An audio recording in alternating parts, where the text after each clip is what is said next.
अल्लाह मियां फरमाते हैं मेरी इबादत और बंदगी करो और माँ और बाप के साथ हुस्न सलूक करो। इस तरह से है इबादत। और माँ बाप का हाल क्या है? जन्नत में भी जाके पूछ रहे हैं, औलाद का बड़ा ख्याल रहता है, जज्बा है ये माँ और बाप का।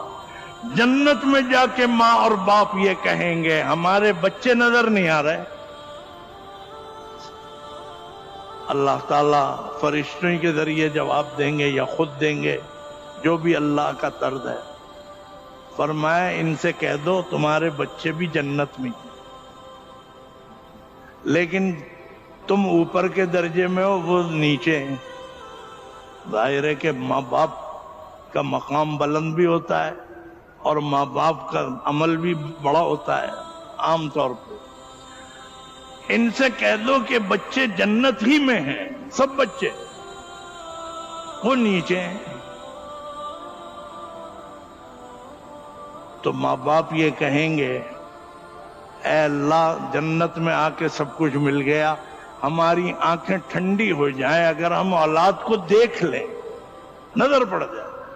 खुदा की कसम मैं कहता हूं माँ और बाप का हक अदा करो। इख्तिलाफ होना और मर्जी के खिलाफ होना इसमें कोई हर्ज नहीं, लेकिन बेअदबी न कर। अल्लाह मियां का ये जवाब काफी नहीं था फरिश्तों के जरिए कि भाई वो भी जन्नत में ही है, नीचे हैं। माँ बाप को करार कहते हैं कि अगर हमें नजर आ जाए, हमारी आंखें ठंडी हो जाएंगी औलाद को देख।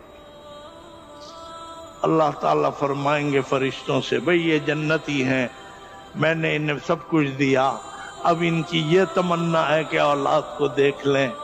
फरिश्तों से फरमाएंगे मैं ये कर सकता था कि इनसे कहूं कि जाओ तुम नीचे जाके औलाद से मिल लो और उन्हें देख लो, लेकिन मेरी शान करीमी के खिलाफ है कि मैं ऊपर से किसी को नीचे लाऊं। जाओ मेरा हुक्म है कि बच्चों को नीचे से ऊपर ले आओ।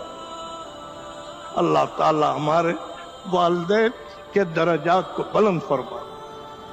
खुदा की कसम माँ और बाप का कुछ बदल नहीं हो सकता।